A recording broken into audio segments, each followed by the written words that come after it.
Hey guys, welcome to Smack Talk Wrestling Reviews. I'm your host Boise, and let's get straight on with what felt like the world's longest episode of Monday Night Raw. Here we go.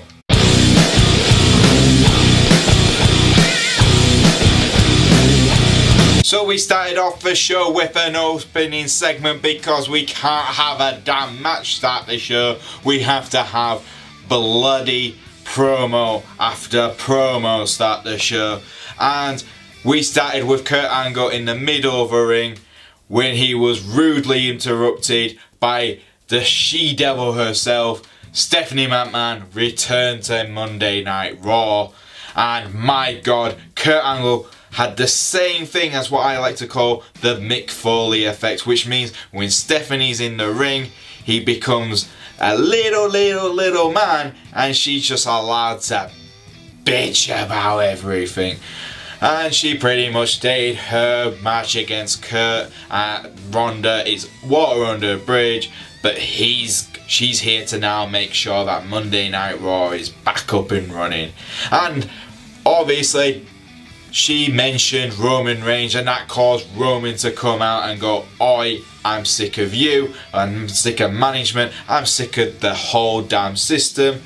And this caused Kevin Owens to come out to defend Miss Angry She-Devil herself, and it pretty much cost him to be put in a match because he did the goddamn thing you can't do to Stephanie McMahon, lean on her. How dare you lean on her, Kevin Owens? How dare you have a personality? How dare you outshine Stephanie McMahon? So there we go. Our first match of the night was Roman Reigns versus Kevin Owens. And what can I say about the match itself? It was actually goddamn entertaining. Kevin Owens and Roman Reigns were really good. I actually enjoyed the chemistry. It's been a while since we've seen these two battle it out. I think the last time we saw them, they were fighting it out for the Universal title, and you can definitely see that Roman has improved in the ring, and Kevin is just damn good, full stop.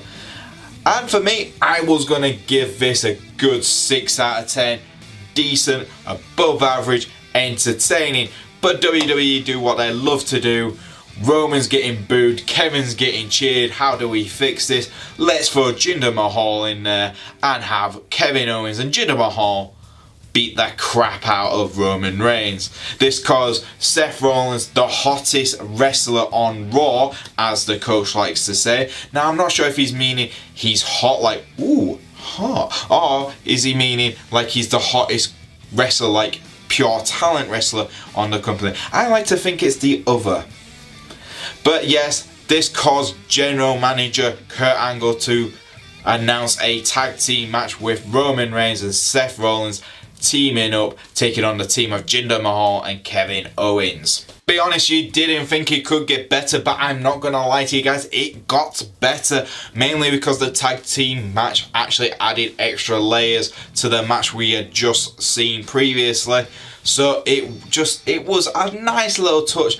Jinder Mahal and Seth Rollins had extra energy, and you can see that both Kevin and Roman were very much beaten before the tag team match started, and neither one could really pull off very big moves.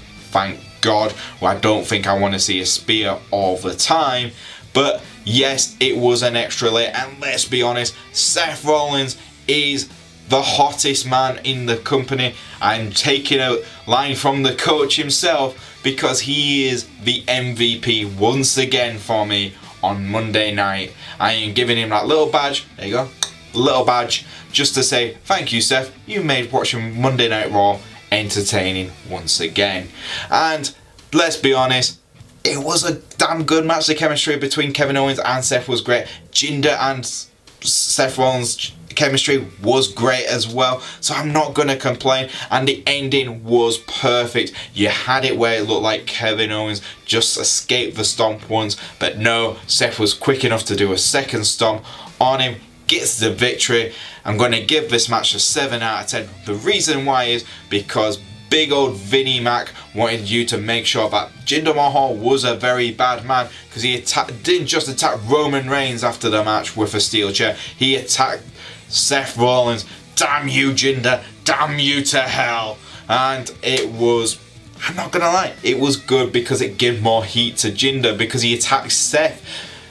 I don't really care if he attacked Roman, but yes, we got that. And it was, for me, best way to make Jinder Mahal feel like a legitimate heat magnet. I loved it. Well done. And by the way, we got announced for Money in the Bank, Jinder Mahal versus Roman Reigns, because we wanted to see that anyway, so I just thought I'd add that as well. I'm just going to say it now, we had the Bobby Lashley sister segment. I'm giving it a 2 out of 10. It was shite. From start to finish, nothing saved it.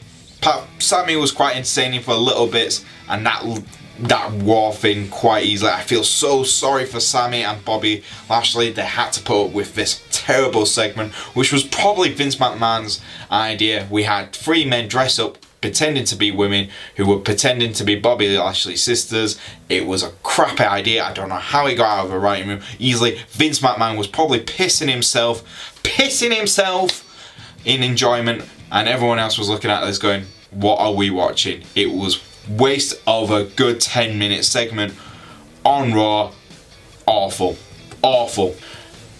Then we had Ember Moon versus Alexa Bliss. Decent match, 5 out of 10 for that.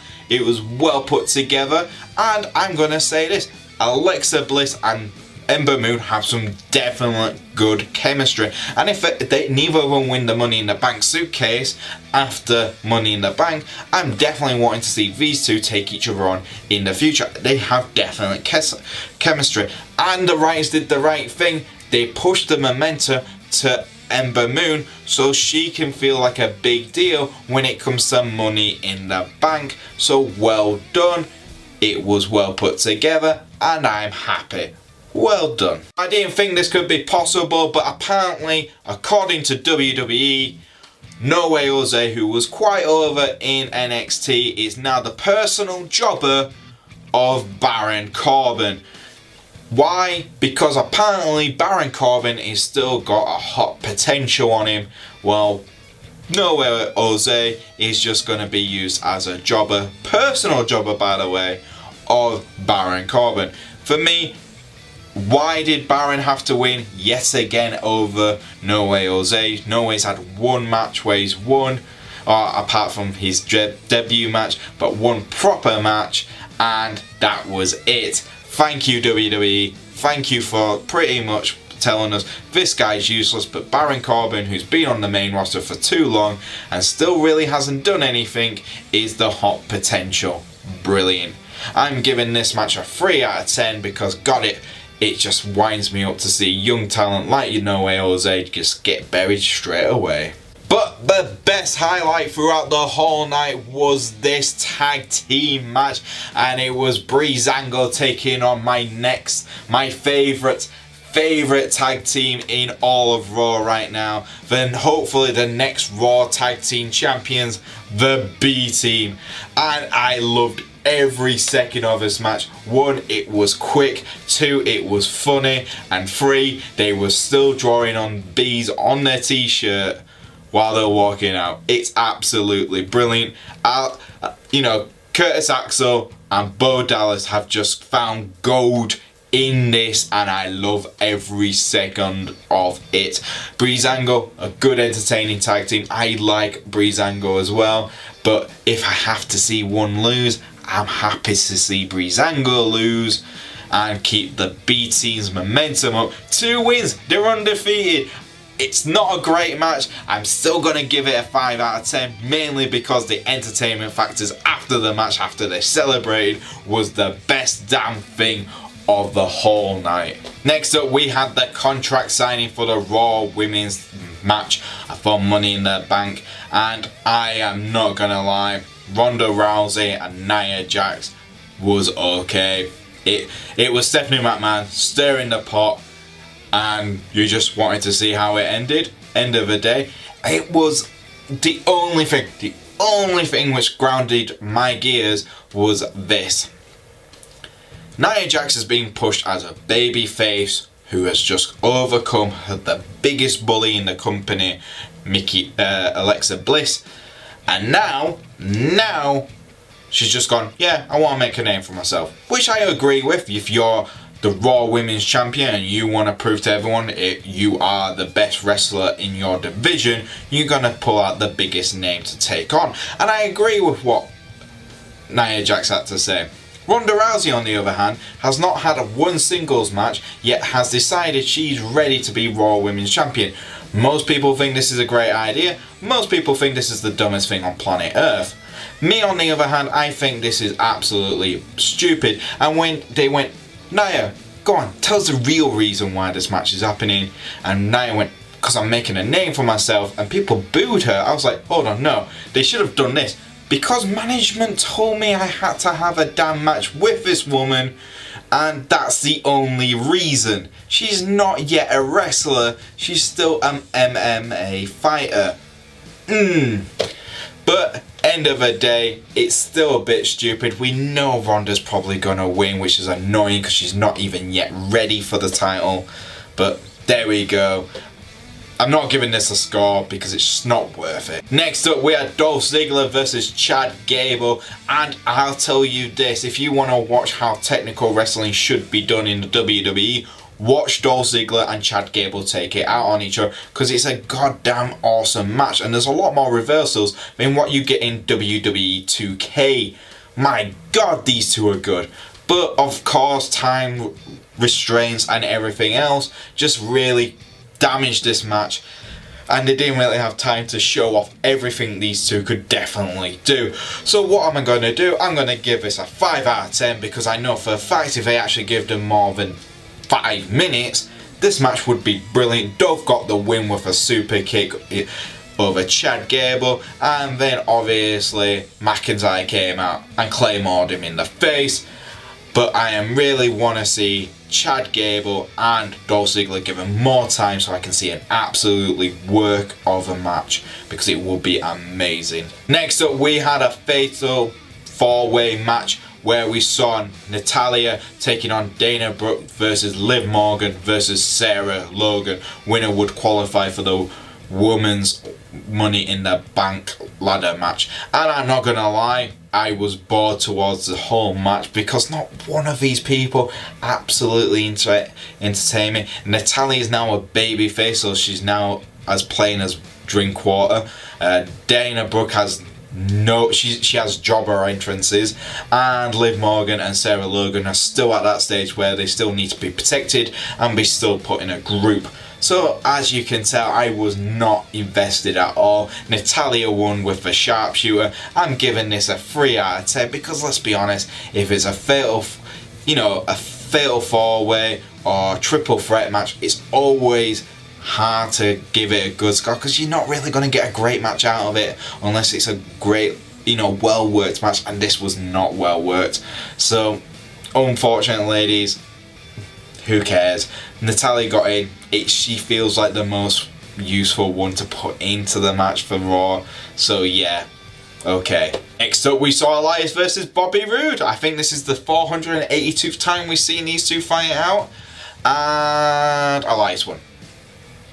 That's all I've got to say. Elias won. This gets a 3 out of 10 because I've seen the match already. I saw it before. Didn't need to see it again.